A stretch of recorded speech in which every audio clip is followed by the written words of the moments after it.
हुआ था बेटा, आपके राजा भी थे, शासक भी थे। इनफैक्ट अगर हम लोग 483 की बात करते हैं, अगर हम लोग आपकी बात करते हैं आपकी 250 की, अगर हम बात करते हैं 383 की, अगर हम बात करते हैं 250 की और अगर हम लोग बात करते हैं फर्स्ट सेंचुरी के सेकंड हाफ की, तो उसमें हम लोगों ने बेटा क्या डिस्कस किया था? हमने ये बोला था कि इस वक़्त में कोई ना कोई तो शासक रहा होगा ना, जिस वक़्त में हमारी बौद्ध काउंसिलें संपन्न हुई थी, है ना? कोई ना कोई तो हमारे पास में शासक रहा ही था। तो उन्हीं चीज़ों को समझने के लिए आपको पहले सिचुएशन को समझना है। देखना बेटा हुआ क्या? भारत हमारा वैसे अलग शेप का है, बट हम यहाँ पे उसको एक प्लस पॉजिटिव साइन में दिखाएँगे क्योंकि हम बहुत पॉजिटिव हैं, वी आर वेरी पॉजिटिव। सो आप देख सकते हो कि ये हमारा इंडिया है बेटा, ठीक है? अब देखिए हुआ क्या? हम बात कर रहे हैं आज आपकी भारत में महाजनपदों के उदय की, राइज़ ऑफ मगध की बात कर रहे हैं और हम नंदा डायनेस्टी के बारे में भी कुछ ग्लिम्पसेस देखेंगे। तो प्रॉब्लम क्या हुई कि सबसे पहले तो हमारे पास में बेटा इंडस वैली सिविलाइजेशन थी जिसमें हमारा ये पूरा जो क्षेत्र था वो प्रॉपर तरीके से कवर था। फिर हमारे पास में बात हुई किसकी? आपकी वैदिक एज की, तो वैदिक एज में हमारे पास में बहुत सारे आर्य थे। कुछ बच्चों का मानना है कि मैम हम लोग क्या आर्य के वंशज नहीं हैं? तो नहीं भई, हम लोग जो हैं आर्य के ही वंशज हैं। हमारा भारत जो है वो आर्यों का देश कहलाता है। तो हमारे आर्य आप लोगों को देखने को मिलेंगे। उतना पोटेंशियल, उतनी कैपेसिटी, उतनी पावर्स हमारे पास में नहीं है, बट स्टिल वी आर आर्य। सो क्या समझना है यहाँ पे बेटा कि बौद्धिज्म या बौद्ध धर्म जो था वो आपका चरम पे था। ठीक है? वैदिक जो धर्म था, उस वैदिक धर्म के अगेंस्ट में या आप बोलोगे वैदिक धर्म के कंटेम्परेरी उसके साथ-साथ में बहुत ज़्यादा पाखंड, बहुत ज़्यादा आप बोलोगे रिचुअल्स होने की वजह से एक नए धर्म का उदय हुआ था बौद्धिज्म। और जिस वक़्त में ये बौद्धिज्म का उदय हो रहा था, तो ऐसा तो है नहीं कि संत अगर हमारे देश में हैं, तो हमारे देश में कोई ना कोई शासक नहीं होगा, तो बिल्कुल हमारे शासक थे। तो उसी वक़्त में यहाँ पे एक जगह थी जिसका नाम था मगध, ठीक है? मगध जो है वो आपको इस जगह में देखने को मिलेगा। अब हुआ क्या कि मगध जो था वहाँ का इंसान जो था वो खाली बैठा हो तो कुछ समझ में नहीं आता क्या करें, क्या करें, क्या करें, क्या करें, क्या करें, क्या करें? तो उन्होंने बोला चलो हम अपने अपने पौरुषे का प्रयोग करते हैं और हम अपने पौरुषे का प्रयोग करके हम जंगलों को देते हैं काट। अब जंगलों की कटाई क्या हुई? शुरू हुई। एक पेड़ गिरा, दूसरा पेड़ गिरा, तीसरा पेड़ गिरा, चौथा पेड़ गिरा। अभी तक पेड़ों के पीछे छुपी हुई थी हमारी कुछ सुंदरियाँ, जिनको आपने नाम दिया हथनियाँ मतलब हाथी, ठीक है? तो जो हमारे हाथी थे, उन जंगलों के पीछे छुपे हुए थे। जैसे वो जंगलों के पीछे छुपे हुए हाथी बाहर निकले तो कहते हैं, "वॉव! डिस्कवरी, इमेजिनेशन, मिरेकल हो गया, चमत्कार।" हाथी मिल गए, तो उन्होंने बोला हाथी मिल गए हैं। अच्छा, उसके पहले मैंने आपको बताया था कि 1000 बीसी के पहले आपका एक क्रम हुआ था, जब उत्तर प्रदेश में एक जगह है जिसका नाम है अतरंजी खेड़ा। अतरंजी खेड़ा। तो इस अतरंजी खेड़ा से हमें क्या मिल गए थे? हमें आयरन के जो विटनेसेस हैं वो मिल गए थे हमें, लोहे के साक्ष्य जो हैं वो हमें मिल चुके थे। तो ईंटा मारते-मारते, ईंटे की हँसिया चलाते-चलाते जो हमारा मानव था, मानव ने बोला था अब हमारे पास में लोहा आ गया है। हम इस लोहे का प्रयोग करेंगे और इस लोहे का प्रयोग करके हम जंगलों की करेंगे कटाई। तो हमारे पास में बेटा आयरन था, हमारे पास में एलिफेंट था, हमारे पास में हाथी थे, ठीक है? इन सभी चीज़ों के बाद में होने पर हमारा जो दिमाग था वो और भी ज़्यादा चल गया। कहते हैं भैया हमारे पास में तलवार के लिए है लोहा और हमारे पास में हाथी है जिसके ऊपर सवारी करके हम क्या करेंगे आपका आपका अटैक करेंगे। तो उन्होंने क्या किया? उन्होंने पूरे इस क्षेत्र को जो मगध का पूरा जो क्षेत्र है उसमें अपना पौरुषे जो है वो दिखाने का प्रयास करना प्रारंभ कर दिया। अच्छा ये सारी चीज़ें चल ही रही थी, उस वक़्त में ये हुआ कि जो राजा था उसके दिमाग हो गए थे खराब। उसका दिमाग इतना ज़्यादा भ्रष्ट हो चुका था, उसको लगता था कि हम राजा हमें कौन हिला सकता है? प्रजा को हम फूँक मार के उड़ा देंगे। ये वाले सारे काम चल रहे थे। प्रजा ने बोला तुमने समझ के क्या रखा हमको? हम मूर्ख हैं, यहाँ पे क्या मूर्ख लिखा हुआ है? मूर्ख नहीं है। तुम राजाओं को ना हम उतार-उतार करके फेंक देंगे। तो बहुत जो छोटे-छोटे से आपके आप बोलोगे जनपद थे, उन बहुत छोटे-छोटे जनपदों के राजाओं को हम लोगों ने एलिमिनेट करना स्टार्ट किया एंड फाइनली हमने उस राजा को अपने कंट्रोल में लाने के लिए एक प्रजातंत्र बनाया और उस प्रजातंत्र के माध्यम से हमने एक जनपदों का संख्या जो थी उसको रिड्यूस करके हमने 16 महाजनपदों को जन्म दिया। तो ये जो 16 महाजनपद बन चुके थे, इन 16 महाजनपदों के नाम आपसे पूछे जाते हैं, इनकी कैपिटल्स पूछी जाती हैं, तो उनको हम डिस्कस करेंगे। ठीक है? हाँ, बिल्कुल मैं सीक्वेंस में बताऊँगी, ये सारी चीज़ें हमने पहले पढ़ चुके हैं। इसमें से ऐसा कुछ था जो हमने पढ़ा नहीं था क्या? मीन्स एक्ज़ैक्टली बेटा, आप बोलोगे प्रजातंत्र मतलब रिपब्लिक्स, ठीक है? ठीक है? चलिए, जनपद मतलब एक ऐसी जगह जहाँ पे जन का क्या है शासन है, ठीक है? 16 महाजनपद थे बेटा हमारे पास में। उसके पहले हमारे पास में बहुत सारे जनपद थे। उन छोटे-छोटे जनपदों को मिला करके हमने 16 महाजनपद उनको मर्ज करके हमने 16 महाजनपद बनाए, ठीक है? तो 16 महाजनपदों को पढ़ने के लिए हमारे पास में एक आई आपकी एक चीज़ याद आई जैसे एक लड़का था जिसका नाम था गंगू। उसके पापा को बहुत मन करता था ससुराल में जाएँ, खातिरी कराएँ। तो उन्होंने बोला, अब की बार हम अपनी सालियों के लिए तोहफ़ा लेके जाएँगे। तो गंगू के अब्बा, पापा पैसा कमा करके चले गए ससुराल। कहाँ चले गए? ससुराल चले गए। तो गंगू के अब्बा पैसा कमा के चले ससुराल। This trick will help you to learn कितने हमारे पास में महाजनपद है। तो सबसे पहले आता है हमारे पास में गंधार, फिर हमारे पास में आता है कुरु, हमारे पास में और भी आएँगे यहाँ पे बता दूँगी बाकी। आता है अश्मक, अंग और अवंती। पी से आता है पांचाल, के से आता है काशी, के से आता है कौशल और के से आता है कंबोज। माँ से आता है मगध, माँ से आता है मत्स्य और माँ से ही आता है मल्ल, ठीक है? सो चे से आता है चेदी, एस से आता है श्रुतिमती। ज़रा काउंट तो करिएगा गुड इवनिंग बच्चाओं, आ जाओ। सो गंधार, कुरु, अश्मक, अंग, अवंती, पंचाली, मगध, मत्स्य, मल, काशी, कौशल, कंबोज, चेदी एंड शुक्तिमती। ठीक है? इस ट्रिक में हमारे पास में कौन नहीं है? हमारे पास में नंबर 15 यानी कि वत्स नहीं है और हमारे पास नंबर 16 यानी कि वज्जी नहीं है।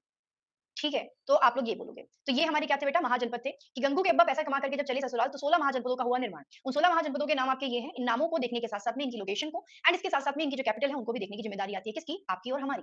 समझ में आया? आया कि नहीं आया? सबको आया? ठीक है? चलिए आ जाइए बेटा, देख लेते हैं बाकी का भी।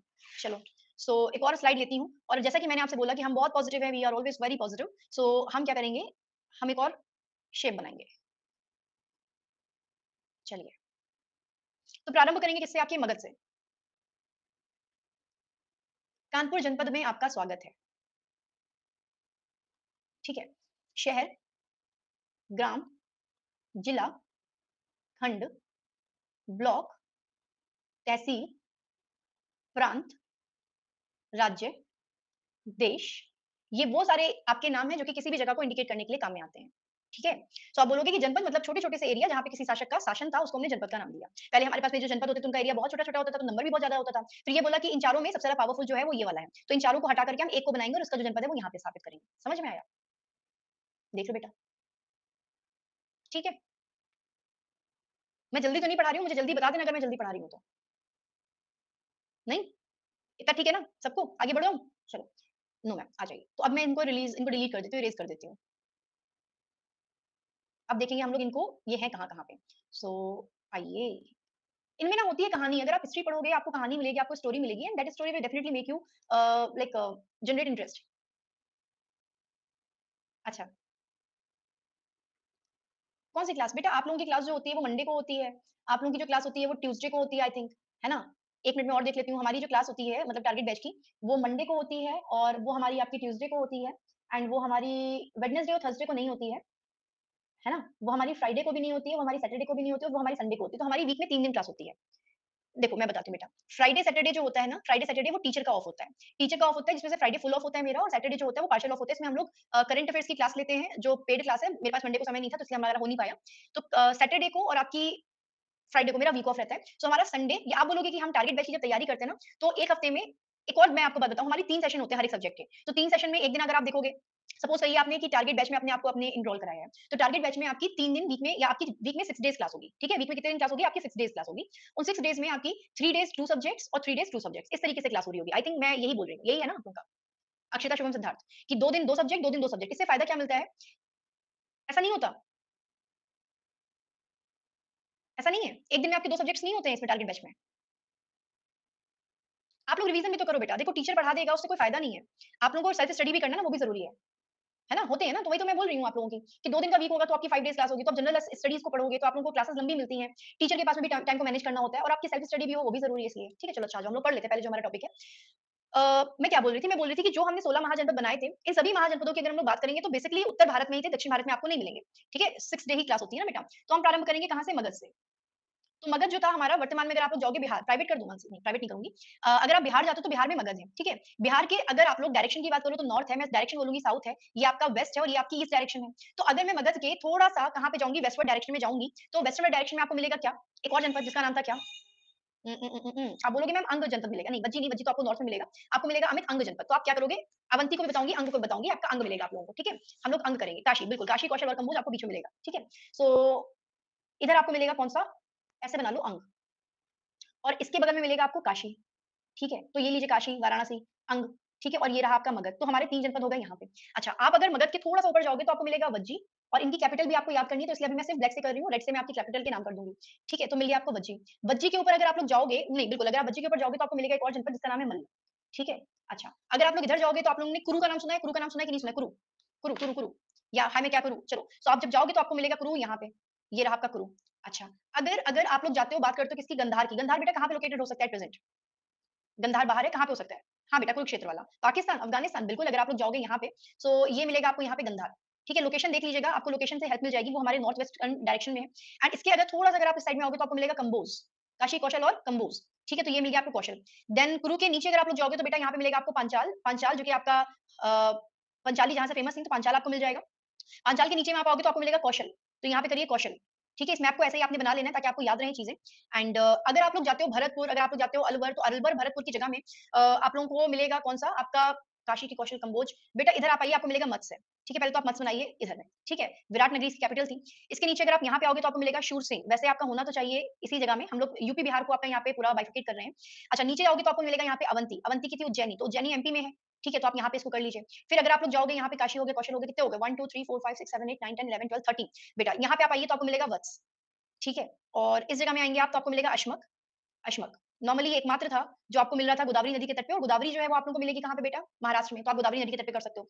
अच्छा, एक और बचा है हमारा, यहाँ पे कर लीजिए आप चेदी, ठीक है? कौन-सा कर लीजिए? चेदी। अब पहले एक काम करते हैं कि कैपिटल्स लिख लेते हैं, तो आप लोगों को थोड़ा-सा आइडिया ज़्यादा हो जाएगा। अच्छा, कैपिटल पूछी जाएँगी बेटा। मगध महाजनपद की जो कैपिटल है क्या है, कुछ आइडिया? राजगृह ना, पाटलिपुत्र बेटा उदयन ने बनाई थी। आएँगे, मैं क्वेश्चन लाई हूँ बेटा, राजगृह, ठीक है? राजगृह कर लीजिए, ठीक है? अच्छा, वज्जी की आप लोगों को पता होगी क्या होगी बेटा कैपिटल? कैपिटल अलग देखो बेटा, पेज पे यहाँ पे आपकी पूरी लिखी हुई है, सारी लिखी हुई है कैपिटल, तो आपको परेशान नहीं होना, मैंने कैपिटल्स लिख दी है यहाँ पे, आप नाम देखोगे, यहाँ पे बस आप लोग लोकेट करोगे, ठीक है? मिथिला होगी, वैशाली होगी, चलो डोंट वरी। सो आइए, अगर मैं बात करती हूँ किसकी, वज्जी कैपिटल की, तो वज्जी की है वैशाली, लिख लीजिए वैशाली। अच्छा, अगर आप बात करते हो मल्ल की, तो मल्ल को हमने 2 भागों में विभाजित करके रखा था। एक था आपका आप बोलते हो कुशीनगर, और एक था आपका पावापुरी, ठीक है? इसकी 2 कैपिटल थी, पावापुरी, ठीक है? अच्छा, अंग की अगर आप बात करोगे तो अंग की बेटा क्या थी? अंग की क्या थी? चंपानगरी। मैं इसीलिए लिख रही हूँ और कुछ नहीं है, चंपानगरी, ठीक है? तो 1, 2, 3, 4 की जगह पढ़ ली बेटा। काशी, काशी के आप लोग क्या बोल सकते हो? मैम काशी की थी वाराणसी, वरुणा और अस्सी के घाटों के बीच में काशी। अच्छा, अगर आप बात करोगे वत्स की, तो वत्स की थी कौशाम्बी, कौशाम्बी, ठीक है? वत्स की क्या थी बेटा आपकी? कौशाम्बी थी। अच्छा, चेदी की थी बेटा शुक्तिमती, ठीक है? अश्म की थी पोदन या पोतन ने। अच्छा, अवंती की बेटा कौन-सी थी? उज्जैनी। गंधार की कौन-सी थी बेटा? गंधार की कौन-सी थी? मैम तक्षशिला। कंबोज की मैम हाटक थी या राजपुर थी? कुरु की कौन-सी थी बेटा? इंद्रप्रस्थ थी। पंचाल की कौन-सी थी? अहिछत्र और कांपिल्य, इसकी भी 2 थी। एक थी अहिछत्र और एक थी कांपिल्य, ठीक है? अच्छा, अब बचा हमारे पास में शूरसेन। शूरसेन की थी बेटा कौन-सी? मथुरा। और मत्स्य की अगर हम लोग बात करेंगे तो मत्स्य की थी आपकी विराटनगर, ठीक है? मत्स्य की कौन-सी थी? विराटनगर या विराट नगरी कर लीजिए। बची कौशल की। कौशल की बेटा कौन-सी थी? कौशल की कौन-सी थी? कौशल, कौशल, कौशल। चलो भाई, श्रावस्ती, वेरी नाइस सिद्धार्थ। श्रावस्ती, ठीक है? तो कितनी हुई हमारे पास में बेटा यहाँ पे? मैम अगर नंबरिंग करूँ मैं, तो पता चल जाएगा ना हम लोग को कहाँ पे है। किरण जी, ये सारे इंपॉर्टेंट हैं, इसीलिए इसको यहाँ पे बनाया गया है। स्टार्ट करते हैं इससे। तो मैम 1, 2, 3, 4, 5, ठीक है? 6, 7, 8, 9, 10, 11, 12, 13, 14, 15 एंड 16 हो गए हमारे 16 महाजनपद। राहुल 18 कहाँ से हो जाएंगे? 16 हो गए? हो गए? यस, आ जाइए। सिद्धार्थ, तो ये 16 महाजनपद हैं, याद करने के लिए आपका यहाँ पे ट्रिक दी हुई है। इनकी कैपिटल्स जो है उनको यहाँ पे बना दिया है, एंड इनकी कैपिटल आपको यहाँ पे भी दिख रही है, विद कैपिटल, ठीक है? कोई बात नहीं कोमल। सो आपके महाजनपद जो है, फिर से मैं आपको बता दूँ क्या रीज़न था। मैंने ये बोला था कि जब हिंद या बोलोगे वैदिक धर्म के, आप बोलोगे कि वैदिक धर्म के समानांतर जब बौद्धिज्म और जैनिज्म जैसे धर्मों का प्रारंभ हुआ, उस वक़्त में जो समाज था उसमें बहुत ज़्यादा बेटा आपकी कुरीतियाँ व्याप्त थी, एंड उन कुरीतियों की वजह से आपकी जो छोटी-छोटी जगह थी वहाँ पे हर एक इंसान राजा बन करके लोगों को, जनता को प्रताड़ित करता था।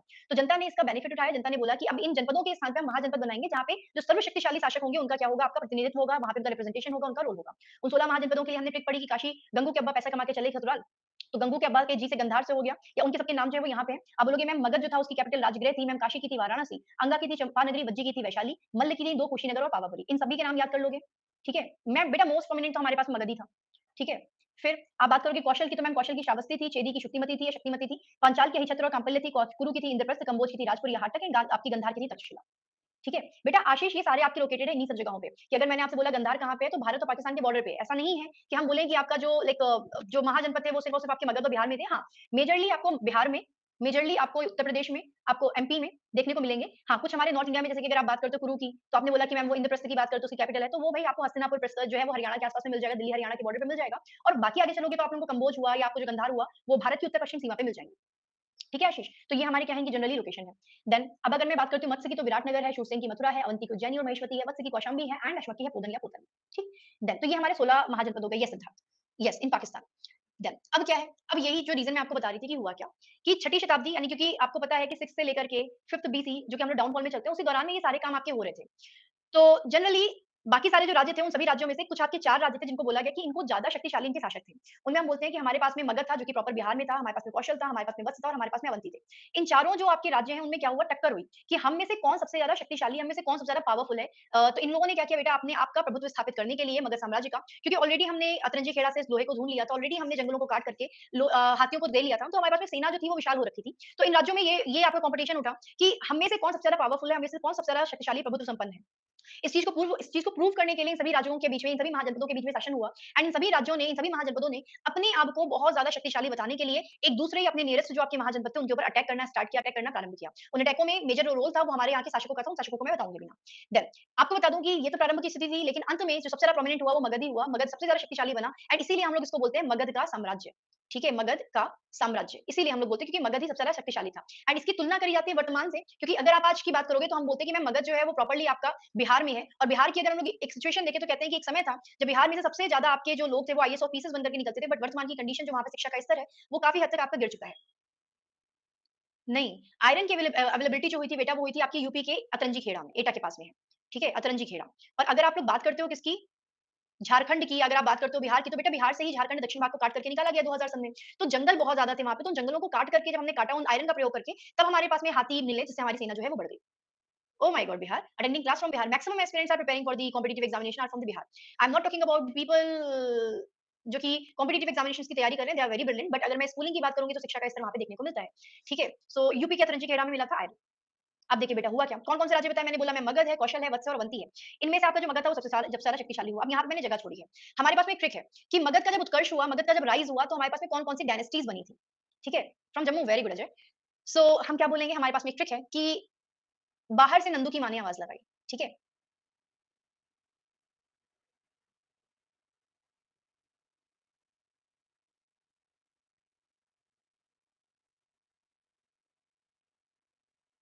ठीक है? Very good. चलो, मतलब मेरी क्लास के हर एक बच्चे बता रहे हैं मैम अब मैं यहाँ से हूँ, आप हमारे एरिया को कुछ बोल मत देना। देखिए from Kanpur Roshni high five, I am also from Kanpur. तो भाई देखिए मेरा शहर गुटका सिटी है और आपका शहर अगर पढ़ाई के मामले में थोड़ा-सा पिछड़ गया तो हमें उसको इम्प्रूव करने की ज़रूरत है। हम उसको इम्प्रूव करेंगे। मेरठ से हैं, वेरी गुड निशान। सो आप देखो बेटा ये है बृहदत्त या भारीदत्त डायनेस्टी।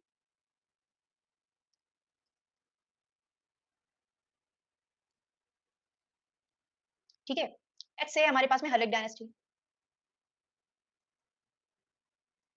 ठीक? अगर मैं बात करूँगी एस से तो हमारे पास में है शिशुनाग डायनेस्टी। अगर मैं ने एन से बात करूँगी तो हमारे पास में है नंदवंश या नंदा डायनेस्टी। के से हमारे पास नथिंग एंड एम से अगर मैं बात करूँगी तो है हमारे पास में मौर्य डायनेस्टी। ठीक है? ये आपकी आने वाली जो डायनेस्टीज़ हैं बेटा वो आपके क्रम में है, सीक्वेंस में है। ठीक है? बेटा बी से है हमारे पास में बृहदत्त या भारीदत्त डायनेस्टी। अब बृहदत्त कर लीजिए। इसके बारे में किसने-किसने सुना है? ठीक है? नहीं सुना है।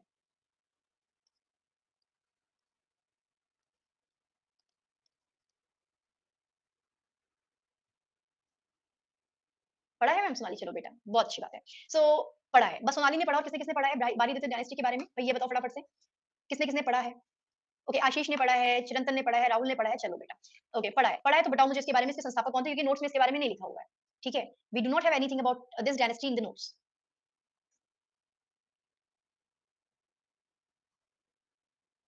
बृहदत्त, बिंबिसार बेटा वो हर्रिक डायनेस्टी के हैं Bimbisara. Okay, very good Tarun, very good बेटा। देखो टाइम पीरियड चल रहा था आपका 560 बीसी का। ठीक है? 560 बीसी में आपके मगध के एक प्रशासनिक मंत्री थे जिनका नाम था चेदीराज बसु। ठीक है? मगध के कौन थे? प्रशासनिक मंत्री, जिनका नाम था क्या? चेदीराज बसु। चेदीराज बसु। ठीक है? चेदीराज बसु के एक पुत्र थे जिनका नाम था बृहदत्त। क्या नाम था? बृहद्रथ। इन बृहदत्त के द्वारा ही आपकी जो बृहदत्त डायनेस्टी है, इसका क्या किया गया? स्थापना करी गई। अच्छा, आपको बता दूँ हाँ बेटा, वही वही रुक्मणी।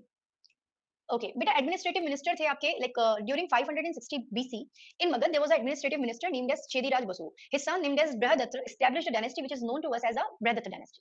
ठीक है? समझ में आया? आया कि नहीं आया? समझ में आया? अच्छा, अब ये हुआ कि बृहदत्त डायनेस्टी जो थी उन्होंने मगध में आपका जो वंश था उसको स्थापित कर लिया।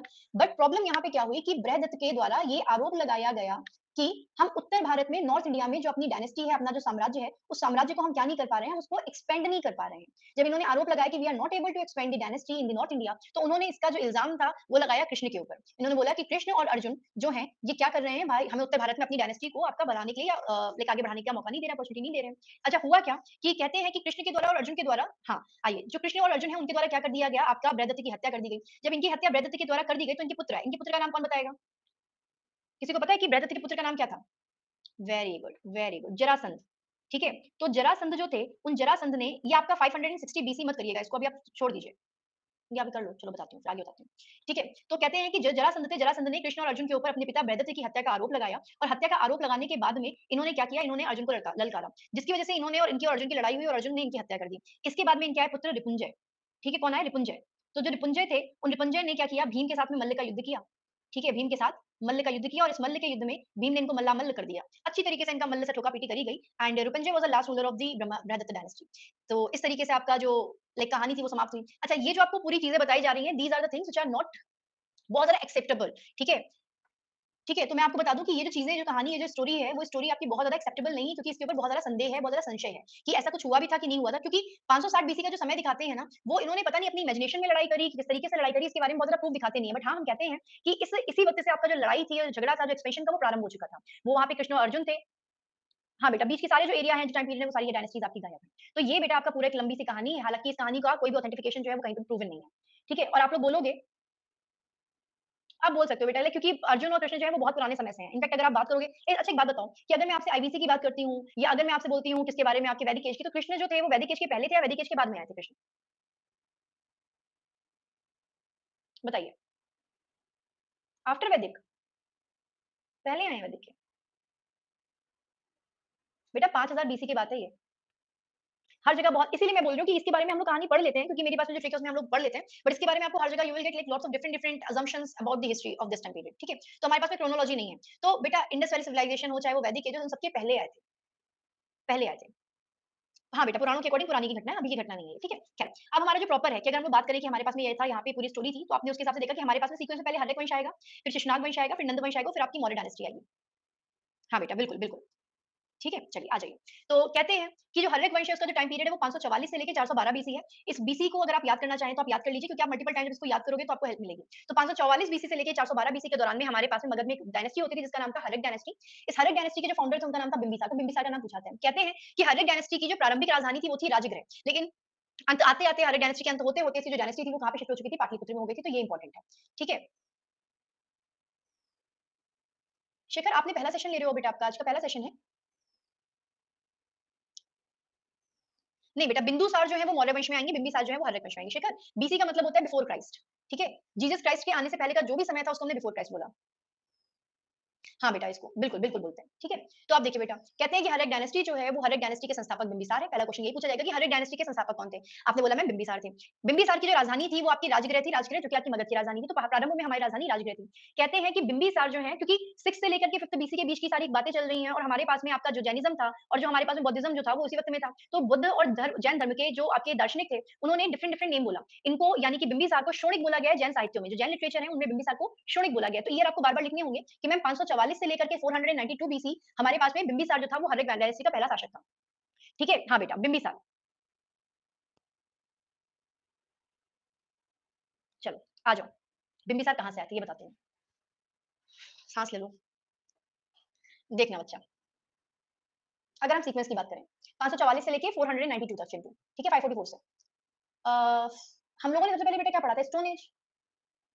अब एक बात बताना बेटा, स्टोन एज यानी कि आपका मानव युग आया था, उसके बाद में भगवान आए या उसके बाद में आपकी इंडस वैली सिविलाइजेशन आई? ये बताओ। बताती हूँ मुकेश, बताती हूँ। एक बार देख लेना राहुल, आपको सीक्वेंस मिल जाएगा। क्वेश्चन नहीं समझे राहुल। मैंने बोला कि सबसे पहले देखो, हम जिस हिसाब से हम अपनी जो हिस्ट्री पढ़ते हैं, जो हम अपने भगवानों के बारे में पढ़ते हैं कि हमने कृष्ण भगवान को देखा, हमने शिव जी को देखा, हम पूजा करते हैं उनकी, हमने उनको प्रॉपर स्वरूप देकर के रखा बेटा। तो अगर हमने भगवान को स्वरूप देखा, तो भगवान ने आदि मानव बनाए, ठीक है? या आदि मानवों ने भगवानों को बनाया? भगवान पहले आए या आदि मानव पहला क्वेश्चन। दूसरा क्वेश्चन, इंडस वैली सिविलाइजेशन में पहले नगर बनवा लिए गए या पहले भगवान थे? ठीक है, ये क्वेश्चन है। दूसरी चीज़ आपने बोला ना कि मैम कहाँ से आए? दूसरी चीज़ इंडस वैली सिविलाइजेशन के लोग अगर हमारे भगवान जो थे उनके बाद में आए, क्योंकि वैदिक एज जो है वैदिक एज में हम लोग ऋषि मुनियों के जो धर्म टाइम पीरियड है उसकी बात करते हैं, पुराणों की रचना करते हैं। तो अगर वैदिक एज आया बेटा, तो वैदिक एज के लोगों के साथ-साथ में हमारी जो आईवीसी है वो ज़्यादा मॉडर्न लगती है। अगर आप वैदिक युग को देखोगे तो आईवीसी जो है उससे ज़्यादा मॉडर्न लगती है, बहुत ज़्यादा नगरीय लगती है। ठीक है? ठीक है? और अगर मैं वैदिक एज की बात करती हूँ तो बेटा वैदिक एज के बाद में जो पुरुष थे, जो लोग थे, उनके माइंडसेट में, उनकी मेंटालिटी में धीरे-धीरे चेंजेस आए होंगे कि ना नहीं आए होंगे?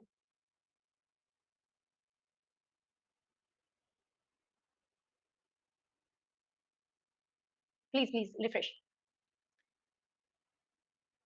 ठीक है, अब समझना, अब इसको समझने की कोशिश करना देखो बेटा। अ, आपने समझना ये थोड़ा-सा फिलॉसफिकल टी चीज़ है, ठीक है? आपने, मैंने, हमारे पूर्वजों ने, हमारे पूर्वजों के पूर्वजों ने, उनके भी पूर्वजों ने और उनके उनके भी पूर्वजों ने, किसी ने भी भगवान को देखा है? नहीं मैम, नहीं देखा है। समझे? हम लोगों में से किसी ने भी भगवान को नहीं देखा है, ठीक है? अच्छा, अब क्या है कि हमने भगवान को नहीं देखा है, लेकिन हम लोग जब किसी भी चीज़ को, किसी भी ऐसी पावर को, किसी भी सुप्रीम को जब हम कंसीडर करते हैं, तो हम कहते हैं कि वो अपने आप में संपन्न या आपका कंप्लीट होगा, संपूर्ण होगा, ठीक है? आपके अगर मैं बात करती हूँ आपकी वैदिक एज की, तो वैदिक एज में जो ऋषि मुनि थे, ऋषि मुनियों का ये मानना था कि जो हमारे भगवान हैं, अगर मेरे पास में हाथ है, तो सबसे जो सुंदर हाथ होगा, वो भगवान का होगा। वो अपने आप में कंप्लीट होगा, उसमें इतनी सी भी फील आने की, इतनी सी भी कमी निकालने की रिक्वायरमेंट नहीं होगी।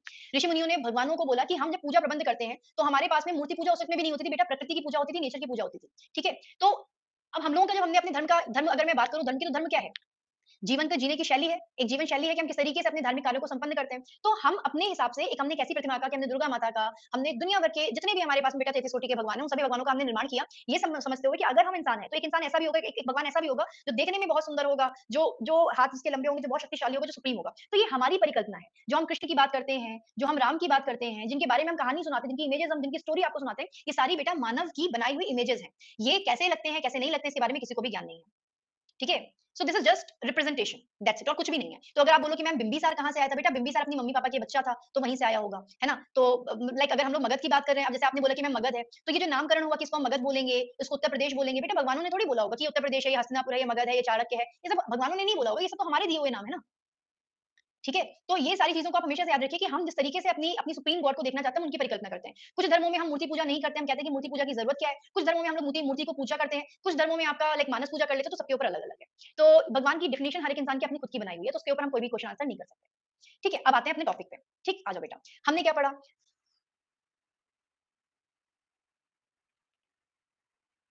फिर से मैं बोल रही हूँ कि ये जो मैंने आपको स्टोरी बनाई ना कि जरासंध को किसने मारा, कृष्ण को किसने मारा। बेटा एक बात बताओ, ये जो पूरा चित्रात्मक आपका ढंग से वर्णन किया गया है, ये भगवान ने तो बताया नहीं होगा कि देखो मैं ऐसा लिखता हूँगा, मेरी बाल लीलाएँ ऐसी होंगी। ये बाल लीलाएँ किसने बनाई हैं? कि मैं कृष्ण जी की बाल लीला की बात करूँ, मैं राम जी के मर्यादित होने की बात करूँ, तो ये सब किसने बनाया है? इंसान ने बनाया ना, मानव ने बनाया है। और भगवान है भी कि नहीं है? आपके हिसाब से भगवान क्या है बेटा?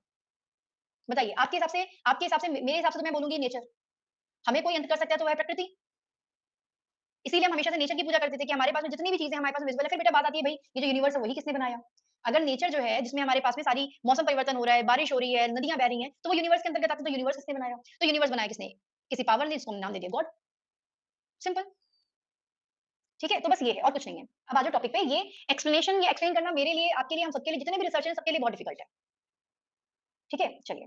सो आपने बस ये याद रखना है कि हमारे पास में हम लोग पढ़ रहे थे किसके बारे में? मगध के बारे में। मगध राज्य का उत्कर्ष कैसे हुआ? तो आप समझ सकते हैं कि जिस तरीके से आप मानव हो, मैं मानव हूँ, हम सभी लोगों के हाथ हैं, एक चेहरा है, 2 आँखें हैं, एक नाक है, उसमें 2 छेद हैं। उनमें से कई बार कई लोगों की उँगली पड़ी रहती है अंदर ही। तो आप कह सकते हो कि मगध के कुछ शासकों के बारे में हम बात कर रहे हैं कि किसकी-किसकी क्या वर्णक्रम रहा, कौन-कौन कब आया, किस-किस वर्ष में आया।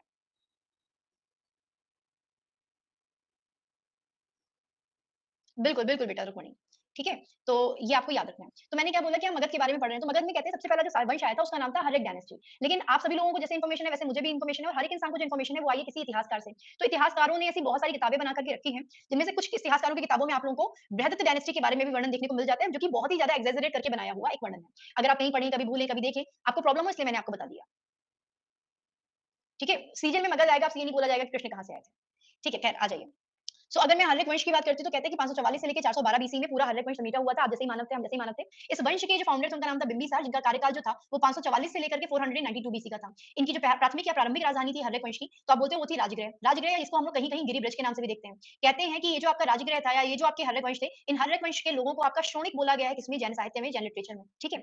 देन आपसे बोला गया कि क्योंकि अगर हम लोग 6 से लेकर के 5th बीसी के बीच की बात कर रहे हैं, तो इस टाइम पीरियड में हमारे पास में बौद्धिज्म और जैनिज्म यही दोनों धर्म थे। तो हम कहते हैं कि मैम जो आपके हर्यक वंश के बिंबिसार थे ना, तो बिंबिसार बुद्ध के समकालिक थे। He was contemporary to Lord Buddha या गौतम बुद्धा।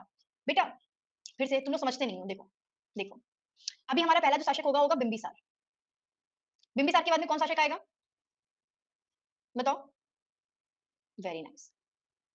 अजातशत्रु। अजातशत्रु के बाद में कौन आएगा बेटा? उदयन। उदयन के बाद में कौन आएगा? अनिरुद्ध। उसके बाद में कौन आएगा? मुंदक। फिर कौन आएगा बेटा? नागदशक। ठीक है? ये आपके शासक आएँगे। बिंबिसार, अजातशत्रु, उदयन, उदयन के बाद में अनिरुद्ध, फिर मुंदक, फिर नागदशक, ये आपके सारे शासक आएँगे। तो अगर मैं पूरी हर्यक डायनेस्टी की बात करूँ, इस पूरे हर्यक वंश की अगर मैं बात करती हूँ तो 544 से लेकर के 412 बीसी तक पूरी डायनेस्टी का शासनकाल है। उस पूरे शासनकाल में अगर मैं बात करती हूँ सिर्फ और सिर्फ बिंबिसार की, तो ये पहले थे, तो 544 से लेकर के 492 बीसी तक इन्होंने क्या किया था? शासन किया था। अब समझ में आया? समझ में आया? हाँ बेटा, पितृहंता वंश था। ठीक है? अभी क्लियर है कि आप लोग जो ईयर्स में कन्फ्यूज़ हो रहे थे। तो मैंने बोला कि जो आपके बिंबिसार थे वो बुद्ध के समकालिक थे। कहते हैं कि इन लोगों को ही अपने साम्राज्य का एक्सपेंशन करना था, तो इन्होंने क्या किया? इन्होंने बोला कि हम क्यों लड़ाई करें? हमें लड़ाई करने का मन नहीं है, हम तो करेंगे शादी। इन्होंने शादी करी, किससे-किससे करी? तो हमारे पास में एक था कौशल, जो आपको मैंने बताया था। तो कौशल के एक नरेश थे जिनका नाम था प्रसेनजित, मेरी क्लास में एक स्टूडेंट भी है प्रसेनजित। ठीक है? तो प्रसेनजित की बहन थी, इनका नाम था महाकोशला। ठीक है? तो इन्होंने क्या किया? कौशल नरेश प्रसेनजित की बहन महाकोशला से, इसके अलावा वैशाली जो था, वैशाली, वज्जी की कैपिटल वैलिली नहीं, इट्स वैशाली। तो वज्जी की वैशाली के राजा थे चेटक, उनकी पुत्री थी जिनका नाम था चेलना। उनसे क्या किया? वैवाहिक संबंध बनाया। और आपका था मध्य देश यानी कि मध्य देश, उसकी थी राजकुमारी जिनका नाम था क्षेमा। ठीक है? तो जो क्षेमा थी, इनसे क्या किया इन्होंने? वैवाहिक संबंध बनाए। तो आप लोग अगर बात करोगे पॉलीगैमी की, तो पॉलीगैमी उस वक़्त में प्रचलित थी। अगर हम लोग मगध की बात करते हैं, तो मगध के उत्कर्ष के दौरान में पॉलीगैमी यानी कि मल्टीपल विवाह कर सकते थे। कौशल नरेश प्रसेनजित की बहन महाकौशला से, वैशाली के राजा चेटक की पुत्री चिलना से और मध्य देश की राजकुमारी क्षेमा से, इन तीनों से वैवाहिक संबंध बनाए किसने? बिंबिसार ने। अब इतनी सारे बेटा शादियाँ करोगे, तो शादी करने के बाद में बच्चों के ऊपर ध्यान तो दे नहीं पाओगे। जब बच्चों के ऊपर ध्यान नहीं दे पाओगे, तो बच्चे लड़ाई झगड़ा करेंगे, कहेंगे तुमसे ज़्यादा तो मैं पावरफुल हूँ, तुमसे ज़्यादा तो मैं पावरफुल हूँ। तो वो लोग आपस में करेंगे लड़ाई। उन्हीं में से हमारे पास में एक आए थे सबसे ज़्यादा कर्मकांडी बच्चे, जिनका नाम था अजातशत्रु, जिन्होंने कर्मकांड कर दिया था। क्या कर्मकांड किया? देखो बेटा, पिताजी की हत्या कर दी। तो कहते हैं कि ये पहले ऐसे शासक थे जिनके पास में अपनी एक पूरी रेगुलर सेना थी। हम लोग बात करें किसकी? बिंबिसार की। इनके पास पूरी रेगुलर आर्मी थी, रेगुलर मिनिस्ट्री थी। इन्होंने बौद्ध और जैन दोनों धर्म को फॉलो किया था, क्योंकि एक तो हमारा हो गया था आपका कौन-सा? सनातन धर्म, या आप अगर बात करोगे आपके वैदिक एज की, तो वैदिक धर्म हो गया हमारे पास में, बौद्ध धर्म हो गया, हमारे पास में जैन धर्म हो गया, ये दोनों धर्मों को अनुयायी थे। इन्होंने एक नया शहर था जिसका नाम था राजगृह, उसको निर्मित किया था, उसका निर्माण किया था। समझ में आया? समझ में आया? पढ़ना नहीं है, बातें करनी है। ठीक है? सो आपने अब क्या-क्या पढ़ा मुझे अब ये बताइए? हमने पढ़ा बिंबिसार के बारे में। बेटा बिंबिसार के बारे में बताओ, यहीं पे पढ़ लो सब लोग। बिंबिसार ने क्या किया बेटा? टाइम पीरियड कितना था? 544 से लेकर के 492 तक का था बीसी का टाइम पीरियड। बिंबिसार की पहली पत्नी कौन थी? कौशल के राजा प्रसेनजित की बहन। यहीं पे लिखो, 2-4 बार लिखो, 1 बार नहीं, 2 बार नहीं, जितनी बार लिखोगे उतनी बार याद रहेंगे फैक्ट्स आपको। कौशल नरेश प्रसेनजित की बहन महाकौशला, ठीक है? उनसे विवाह किया महाकौशला से, ठीक है? उसके बाद में इनके पास में आई कौन? मध्य देश की राजकुमारी क्षेमा, ठीक है? इनके पास में आए चेटक नरेश की पुत्री चेलेना। इन तीनों के साथ में इन्होंने शादी करी। इन्होंने नवीन ग्रह जो शहर था जिसका नाम था राजगृह उसको बनाया। ठीक है? राजगृह बनाने के साथ-साथ में इन्होंने राजगृह को अपनी कैपिटल भी बनाया। ठीक है? जैन साहित्यों में इनको क्या बोला गया? शोणिक बोला गया। ठीक है? समझ में आया? समझ में आया? हाँ, ये बौद्ध और जैन दोनों धर्म के फॉलोवर थे। बौद्ध प्लस जैन दोनों के फॉलोवर थे एंड इनके टाइम पीरियड में जो गौतम बुद्ध थे वो उनके कंटेम्परेरी थे। ठीक है? ये आपको पढ़ना है, याद करो। फिर क्या है बेटा? कहते हैं कि इन्होंने कौशल नरेश जो थे प्रसेनजित, उनकी बहन से शादी कर ली, अब दहेज भी तो लेंगे। तो इन्होंने बोलते हैं दहेज के रूप में इन्होंने क्या किया? काशी का एक हिस्सा ले लिया। लीजिए बेटा, दहेज में महाजनपद के मगध को आपका काशी का भी एक अंग जो था वो प्राप्त हो गया। इसके बाद में इन्होंने बोला कि चलो मैं राजा हूँ तो कुछ ना कुछ तो काम करूँगा, तो इन्होंने अंग महाजनपद को जीता।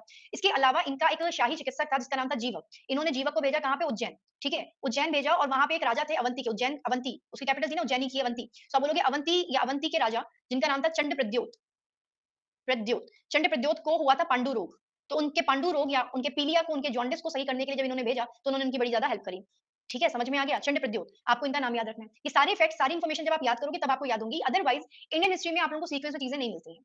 ठीक है? देन इनके बाद में इनके पुत्र आए, जिनको बोला गया कुणिक। ठीक है? फिर से मैम 544 से लेकर के 492 आया। मैम 492 से लेकर के आएगा 460 बीसी। 60 बीसी के दौरान में आ जाएँगे अजातशत्रु। अजातशत्रु को क्या बोला गया? उनको बोला गया था शोणिक और इनको बोल दिया गया कुणिक।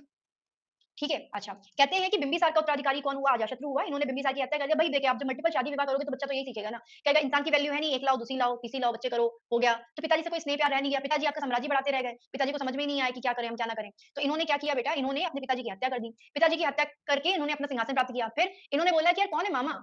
ठीक है? अपने मामा को मामा मानेंगे। तो इन्होंने क्या किया? इन्होंने सबसे पहले जो काशी था, जिसका इनको एक हिस्सा मिला था, एक अंग, एक पार्ट मिला था। काशी नरेश आप बोलोगे प्रसेनजित की बहन महाकौशल शादी करी थी, तो उनको एक हिस्सा मिला था। इन्होंने बोला मामा हमें पूरा काशी चाहिए। तो इन्होंने पूरे काशी के ऊपर अपना कब्जा कर लिया। ठीक है? इन्होंने कौशल पर हमला किया और पूरे जो आपके अच्छे खासे संबंध थे उनको क्या कर दिया? खराब कर दिया। ठीक है? देन इन्होंने क्या किया? जो वज्जी परिसंघ था, अगर आपने मैप देखा तो मैंने यहाँ पे आपको मगध बनाया था, मगध के जस्ट ऊपर था वज्जी और वज्जी की ही थी वैशाली, और वैशाली जो थी वो बेटा, वैशाली की कौन थी शासिका या किससे शादी करी थी? वैशाली।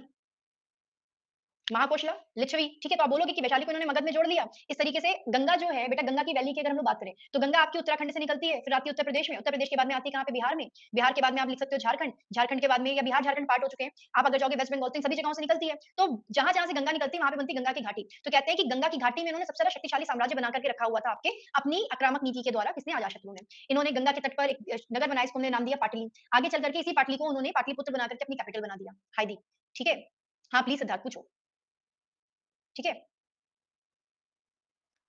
सो गंगा के तट पर पाटली नामक एक गाँव था, वहाँ पे इन्होंने आपका एक राजगढ़ का किला बनाया, जिसको हम लोग घड़ी का किला या जलदुर्ग के नाम से भी जानते हैं। बेटा बिंबिसार की थी, बिंबिसार की थी। राजा तो वही था ना, फिर से रिपीट कर दूँ? हाँ बेटा, उदयन ने उसको इनॉग्रेट किया था, देखो। हमेशा से ये टेक्निक यूज़ करिए। जब कभी भी चीज़ों को याद करिए तो ऑलवेज़ यूज़ दिस टेक्निक।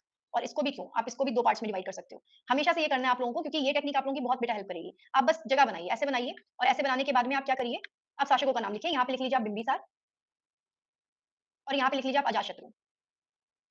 ठीक है? दोनों के बस नाम लिख लीजिए। आज मज़ा आ रहा है? बहुत अच्छा, ठीक है। बेटा बिंबिसार के जो काम थे, उन्होंने जितने भी काम किए थे उनको लोकेट करिए। मैम मगध के थे, लेकिन उन्होंने काशी नरेश कौन थे? काशी के नरेश का नाम क्या था? प्रसेनजित की बहन महाकौशला से क्या किए थे? संबंध बनाकर क्या किए थे? और काशी का एक अंग जीत लिया था प्रसेनजित, ठीक है? तो फिर आपका हो गया काशी।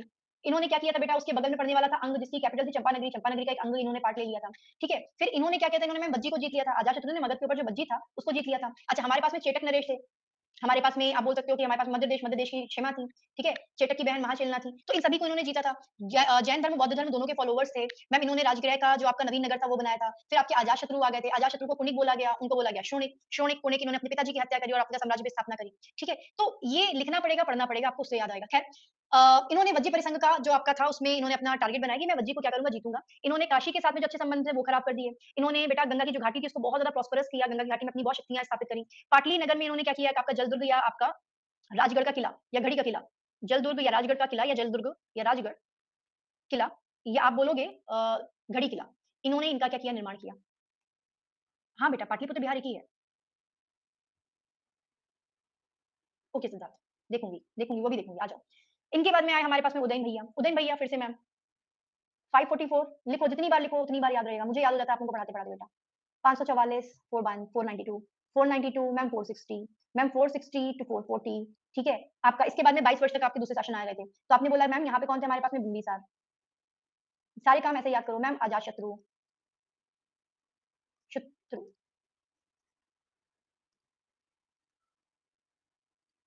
और मैम ये आ गए उदयन। क्वेश्चन पूछूंगी एंड में, बताना इसका आंसर सब लोग मुझे, ठीक है? तो आप बोलते हैं कि अजातशत्रु का उत्तराधिकारी बना था उदयन, ठीक है? ये इनका पुत्र हुआ। इन्होंने अपने पापा को देखा कि इन्होंने बाबा को अच्छी तरीके से मार दिया। जब इन्होंने बाबा को मरते हुए देखा तो उन्होंने बोला मैं भी पापा को मारूंगा। ही डिसाइडेड कि मैं यही करूंगा। अच्छा, आपको पता होगा कि अजातशत्रु ने क्या किया था बेटा, गंगा की जो घाटी थी, उस गंगा की घाटी में इन्होंने अपनी अच्छी खासी पावर्स को बढ़ा करके रखा हुआ था। इन्होंने राजगढ़ का किला, जलदुर्ग का किला या घड़ी का किला इन्होंने बनवाया था, ठीक है? तो कहते हैं कि इन्होंने एक शहर बनवाया जिसको हमने बोला पाटलिपुत्र, जो कि गंगा नदी के किनारे एक गांव था। अभी वो पाटलिपुत्र आपका शहर बन चुका था। तो पाटलिपुत्र शहर का निर्माण किसने कराया मैम, उदयन ने करवाया। दूसरी चीज, इन्होंने अपनी जो राजधानी थी, क्योंकि नया नया काम था, तो इन्होंने बोला कि जो बाबा दादा की राजधानी राजगृह में है ना, हम उसको कहाँ पे शिफ्ट करेंगे, पाटलिपुत्र में शिफ्ट करेंगे। तो राजधानी इन्होंने पाटलिपुत्र में शिफ्ट कर ली, ठीक है? शालू, सो आएगा भी वो भी। तो आप बोल सकते हो कि मैम 440 बीसी तक इन्होंने 20 वर्षों तक अपना शासन किया।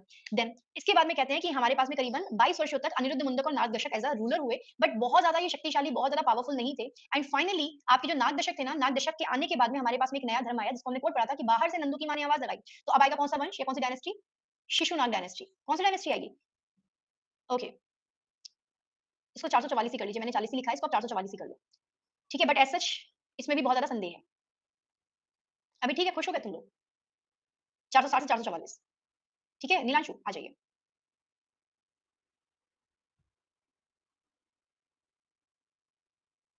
देखो 444 440 आपको अगर यहाँ पे मिलेगा ना, तो इन ईयर्स की जो बहुत ज़्यादा आपकी लाइक पहली बात तो कभी भी एग्ज़ाम्स में आपके ये वाले ईयर्स नहीं पूछे जाते। जब मैं आपको बताती हूँ तो आप लोगों को एक सीक्वेंस पता चले, एक ऑर्डर पता चले, इसलिए बताती हूँ। हालाँकि 444 जो है आप वो भी कर लो, उसमें कोई गलत नहीं होगा। ठीक है? हाँ, बिल्कुल रवि, बिल्कुल सही बोल रहे हो। ठीक है? अच्छा, अब क्या हुआ, मैंने वही बोला कि अनिरुद्ध हुए, मुंदक हुए और नागदशक हुए। इन तीनों ने बेटा करीबन 22 वर्षों तक शासन किया। 22 वर्षों तक ऐसे-तैसे, जैसे-तैसे इन्होंने शासन कर लिया, but they were not very much capable, इसीलिए आपका जो नागवंश की सुशनाग डायनेस्टी थी ना, वो आई। अब हुआ क्या देखो बेटा, यहाँ पे देखिएगा। अच्छा, एक और क्वेश्चन था कुछ, हाँ, ये भी देख लो बेटा। पहले तो इसको हटाओ। देखो अ, हमने इसको मगध डायनेस्टी ही क्यों बोला बेटा? हमने मगध राज्य का उत्कर्ष ही क्यों बोला? हमारे पास में जबकि काशी भी था, हमारे पास में अंग भी था, हमारे पास में कौशल भी था, हमारे पास में गंधार भी था। ये सारे महाजनपद थे, तब भी हमने इसको नाम मगध डायनेस्टी क्यों बोला, मगध का उत्कर्ष क्यों बोला? लार्जर एंड प्रॉस्पेरस था मैम, पावरफुल था। ठीक है? तो आप एक बात बताओ बेटा, आप आज के वक़्त में जब पढ़ते हो तो आप बोलते हो कि मैम जो मगध है वो बिहार में है। ठीक है? आप आज के वक़्त में बोलते हो कि मैम जो वाराणसी है वो आपका उत्तर प्रदेश में है, यूपी में है। तो ये यूपी जो है बेटा, अगर हम लोग बोलें कि बिफोर लाइक 1935 में उत्तर प्रदेश जो था उसका निर्माण हुआ था गवर्नमेंट ऑफ इंडिया के तहत, और आप बोलोगे कि 1937 में हमारे पास में गोविंद वल्लभ पंत पहले आपके यहाँ के आपके लाइक सीएम बन गए थे। तो उत्तर प्रदेश जो नामकरण है वो आपका यूपी के फॉर्मेट में भी बहुत चेंज में हुआ। इसको पहले हम लोग आपका यूनाइटेड या संयुक्त प्रांत के नाम से जानते थे। तो उत्तर प्रदेश या बिहार हुआ या आपका ये सारी चीज़ें हुई, ये तो बहुत लेटर स्टेट में हुआ है ना। है ना? ये बहुत ही ज़्यादा आगे की अवस्था में हुआ है ना, ये तो हम लोग बोलते हैं कि मॉडर्न एरा में हुआ है ये नामकरण, जो आपके क्षेत्रों का विभाजन है। इन सभी के पहले तो ये हमारे पास में बेटा आपके छोटे-छोटे से गाँव थे, छोटे-छोटे से जनपद थे। ये जनपद आपके तब शक्तिशाली बने जब मगध के जो राजा थे, मगध के जो शासक थे, उन्होंने इन सभी क्षेत्रों को कवर किया। तो हम कहते हैं कि मैम पहले मगध जो था उसका एरिया पूरा उत्तर भारत हुआ करता था। लेकिन अभी जो है आपका मगध वो सिमट करके आपका सिर्फ बिहार में रह गया है। ठीक है? तो आप बोल सकते हो कि उस वक़्त की इस वक़्त की चीज़ें जो है वो बहुत अंतर है। वहाँ की धरती बहुत उपजाऊ थी, लोहा मिलता था जिससे तलवार का निर्माण किया जाता था। सॉरी। रवि, आपने कब कक्षा को जॉइन किया? बताओ। कब जॉइन किया क्लास को आपने रवि? ये सारी चीज़ें मैंने पहले बता दी थी। ठीक है? आइए।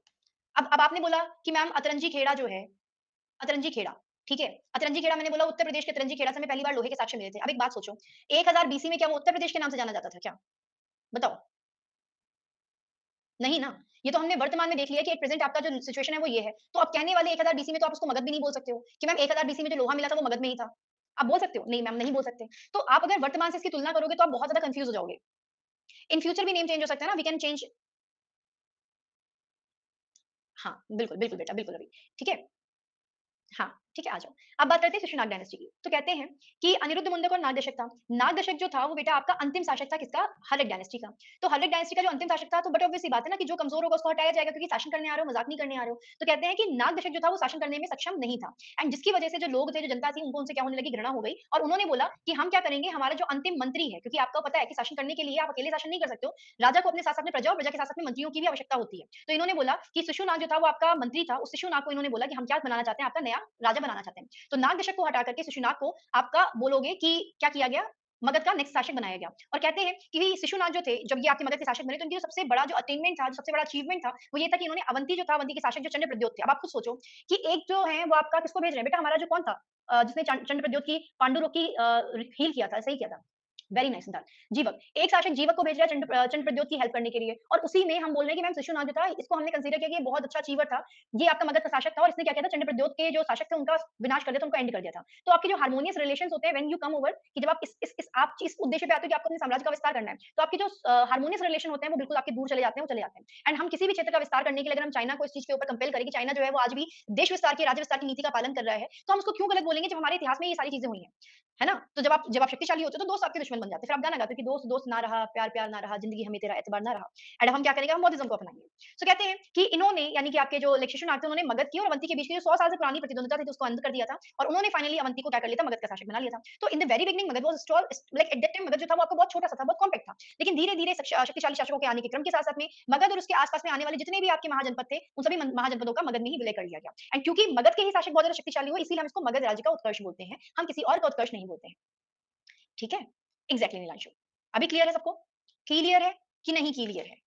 ठीक है? अच्छा, शिशुनाग आए, शिशुनाग के बाद में आए कौन? कालाशोक। कौन आए? कालाशोक। अब इधर देखो बेटा, 412 से लेकर के 344 बीसी, शिशुनाग डायनेस्टी का पूरा टाइम था। हम लोग अगर पूरे ईयर्स को देखें या हम उनको पूरा याद करने की कोशिश करें, तो मैम हम फिर से बोलेंगे कि 544 से लेकर के पहले थे 412, फिर 412 से लेकर के आपने किया था, सॉरी 492, 492, 492 से लेकर के आप कर लीजिए 460, 460 से लेकर के कर लीजिए 444, फिर आप 412 से लेकर के आप करोगे कहाँ तक, आपका जो दिया हुआ 344 है तब तक। अब 344 तक मैम सिर्फ हमारे पास में 2 शासक हैं, ठीक है? इसमें हमारे पास में कौन-सी डायनेस्टी है? पूरी शिशुनाग डायनेस्टी है, ठीक है? और इधर हमारे पास में 544 से लेकर के 412 तक की पूरी हर्रिक डायनेस्टी थी, ठीक है? तो ये पूरी हर्रिक डायनेस्टी थी, ये पूरी शिशुनाग डायनेस्टी थी। शिशुनाग डायनेस्टी में भी अगर आप 412 से लेकर के बात करोगे, तो हम कहते हैं कि मैम 412 से प्रारंभ किया था किसने अपना शासन? आपके शिशुनाग ने, और 412 से लेकर के आप बोलोगे 394 तक आपके शिशुनाग रहे। फिर 394 से लेके 366 तक हमारे पास में काला अशोक आ गए। सिंपल, बस 2 शासक रहे हैं आपके इस वंश में। तो हम कहते हैं कि काला अशोक को हमने बोला काकवर्ण, ये शिशुनाग के उत्तराधिकारी हुए। इनके शासन काल की जो सबसे महत्वपूर्ण उपलब्धि है वो यही है कि इन्होंने वैशाली में आपकी दूसरी परिषद जो थी बौद्ध धर्म की, वो आयोजित करी गई थी। अब इसको भी देखो बेटा, कोड देखना। 483 सब बीसी में है, बिफोर क्राइस्ट में। ठीक है? और इधर अगर आप बात करोगे तो हम बोलेंगे ma'am second half of the first century, second half, ठीक है? या आप इसको 78 से 98 कर लीजिए।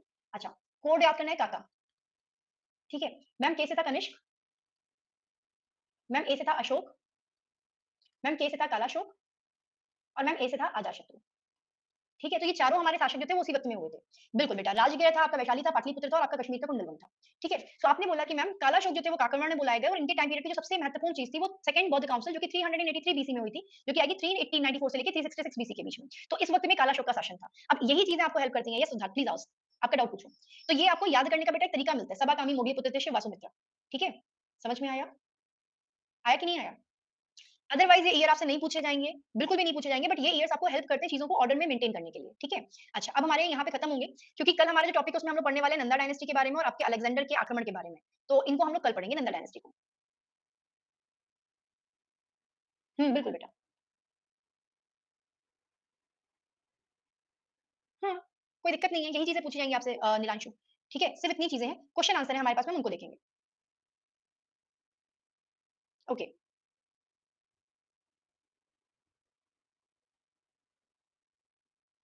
बेटा मुझे चेक करना पड़ेगा शुभम एक बार।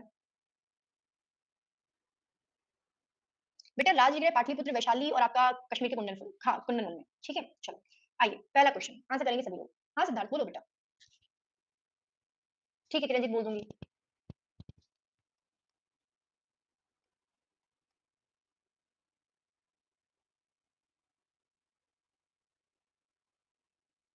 बेटा अलेक्जेंडर ने भारत पर कब आक्रमण किया था पहले मुझे ये बताओ? बेटा अगर चिरंतन आप अशोक की बात करोगे तो अशोक भी यही काम करता था। ये बताइए। अलेक्जेंडर ने भारत पे कब आक्रमण किया था? 323 में? Very good. अच्छा और सिद्धार्थ आपका डाउट था कि मैम 44 में नंदा डायनेस्टी आई। बताओ?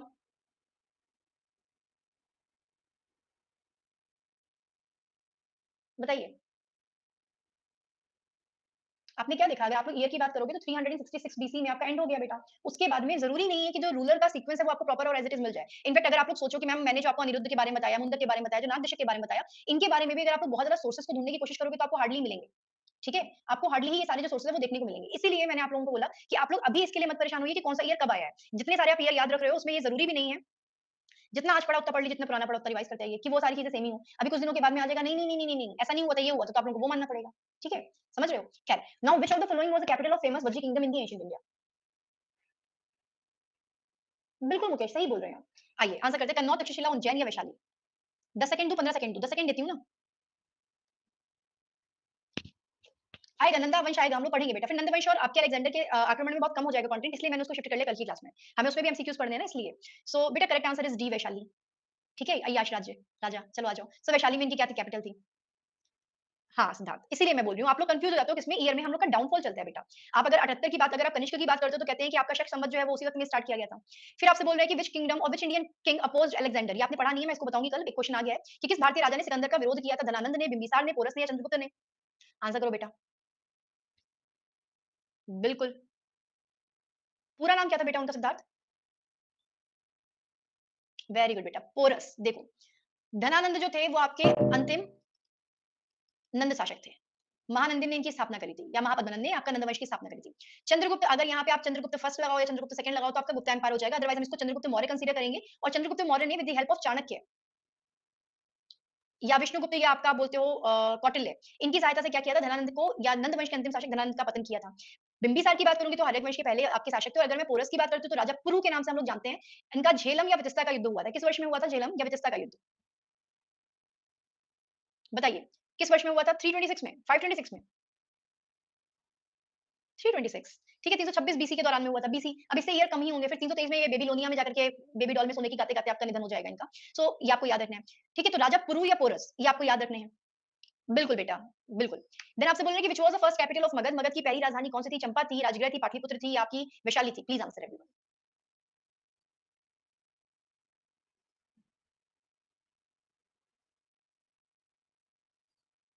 Correct answer is D Pataliputra Udayan ने बनाई थी बेटा वैशाली किसकी थी वज्जी कैपिटल की थी और आपकी चंपा की क्या थी चंपा किसकी कैपिटल थी बताओ अंग महाजनपद की कैपिटल थी चंपा ठीक है चलिए फिर आपसे बोल रहे हैं कि अंगा was located in the south east of Magadh and it's capital was what अंग मगध के दक्षिण पूर्व में स्थित था और इसकी राजधानी क्या थी चंपा राजगृह श्रावस्ती या काशी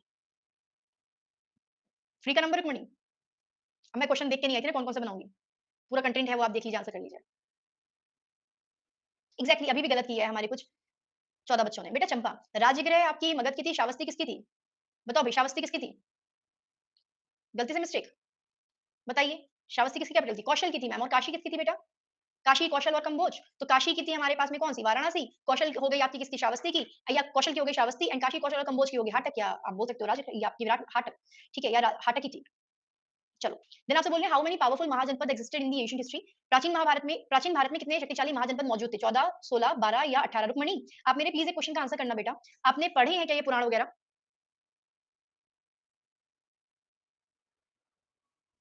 नहीं होगा। अब वो 3 लोग कौन है अपना नाम दिखा दो।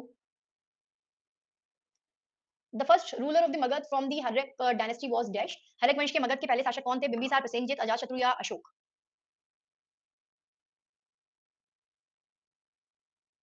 क्या बताऊँ यार, क्या बताऊँ? पूरा चैप्टर पढ़ने के बाद में भी अगर आप गलत करें तो बहुत दुखद है बेटा, इट्स बिंबिसार। ऑगी से कटवाऊँ?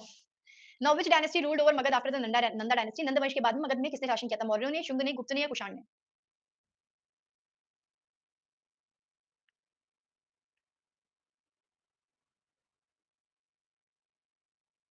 इट्स ए मौर्य वंश।